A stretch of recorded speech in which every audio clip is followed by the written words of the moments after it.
গতকাল বঙ্গ সফর শেষ করে দিল্লি ফিরলেন কেন্দ্রীয় স্বরাষ্ট্রমন্ত্রী অমিত শাহ। কিন্তু তার ভাষণে প্রথম থেকে শেষ পর্যন্ত ঢপবাজিতে ভরা। গতকাল যে বক্তব্য তিনি রাখলেন তাতে চূড়ান্ত মিথ্যা, চূড়ান্ত অপপ্রচার, চূড়ান্ত কুৎসা দেখা গেল তার মুখ থেকে। তিনি বেশ কয়েকটি বিষয়ে আলোকপাত করেছেন। মমতা বন্দ্যোপাধ্যায় তার ভাইপোকে নাকি মুখ্যমন্ত্রী করতে চাইছেন। মমতা বন্দ্যোপাধ্যায় কাকে মুখ্যমন্ত্রী করবেন সেটা তিনি দলের নেতৃত্বে তিনি ঠিক করবেন, কিন্তু তিনি যে তার ভাইপো রাজনৈতিকভাবে শুভেন্দু অধিকারীকে মুখ্যমন্ত্রী করতে চাইছেন তা কিন্তু তার গতকালের বক্তব্য থেকে স্পষ্ট। অন্যদিকে সীমান্ত নিয়ে তিনি যে মিথ্যে কথা বলে গেলেন সেই ঢপবাজি কিন্তু বাংলার মানুষ দেখেছেন। তিনি বলছেন কেন্দ্রীয় সরকারকে নাকি রাজ্য সরকার জমি দেয়নি, রাজ্য সরকার যে জমি দিয়েছে সেই জায়গাতে কেন এখনো পর্যন্ত কাঁটাতার লাগানো হচ্ছে না।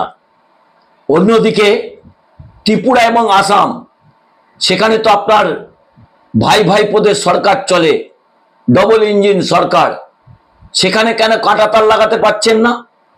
সেখান থেকে কিভাবে বাংলাদেশি অনুপ্রবেশকারীরা প্রবেশ করছেন সেই প্রশ্নের জবাব কিন্তু দিলেন না কেন্দ্রীয় স্বরাষ্ট্রমন্ত্রী অমিত শাহ।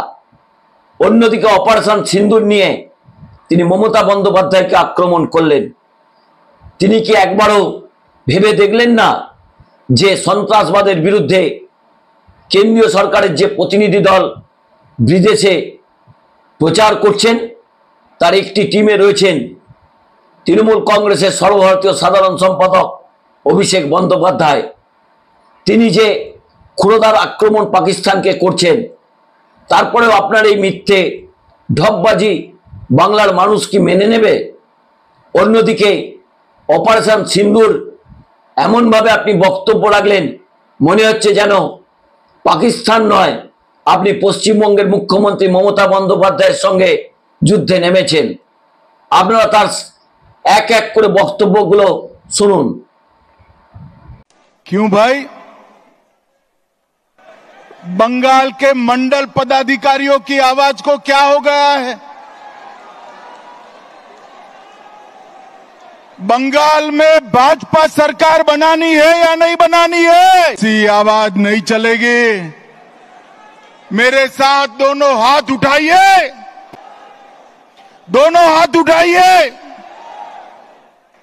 सबसे पहले मैं श्री कालीघाट मंदिर, श्री श्री 108 करुणामयी काली माता मंदिर और दक्षिणेश्वर काली मंदिर को प्रणाम कर कर मेरी बात की शुरुआत करना चाहता हूं।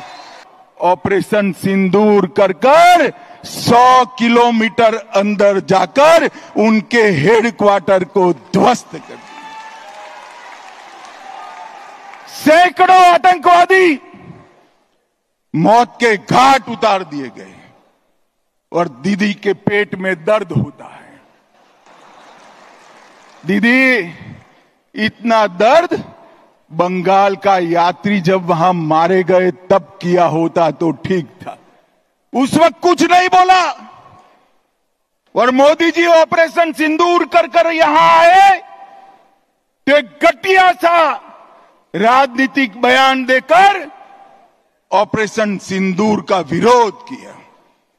मैं आज ममता दीदी को कहने आया हूं, आपने ऑपरेशन सिंदूर का विरोध नहीं किया, आपने इस देश की करोड़ों माताओं बहनों की भावनाओं के साथ खिलवाड़ किया है, खिलवाड़ किया।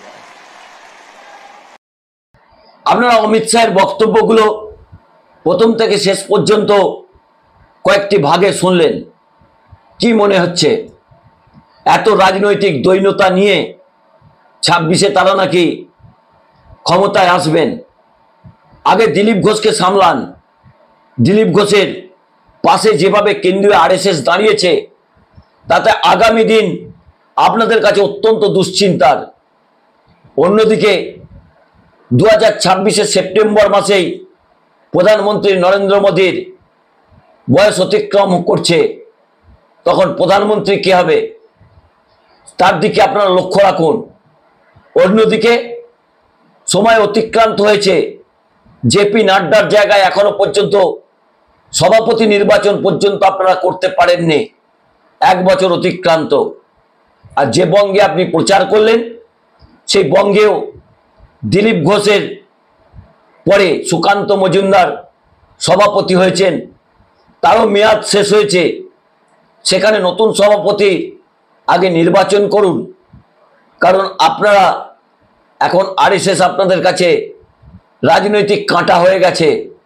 আরএসএস এর কথা শুনলে আপনাদের যে প্রধানমন্ত্রী নরেন্দ্র মোদীরও গলা কাটা যাবে। অন্যদিকে বঙ্গ বিজেপির নতুন সভাপতি নির্বাচন করলে অত্যন্ত যোগ্য যে দিলীপ ঘোষ, তাকে প্রাপ্ত করে কিভাবে আপনারা দল চালাবেন সেটা নিয়ে আগে ভাবুন। কারণ গতকাল যে ভাষণ দিয়েছেন প্রথম থেকে শেষ পর্যন্ত মিথ্যে ভাষণে ভরা। গতকাল বারবার তিনি মা কালীর নাম করছিলেন, এখন কি পুরুষোত্তম রামচন্দ্র তাদের মাথা থেকে হাত তুলে নিয়েছেন?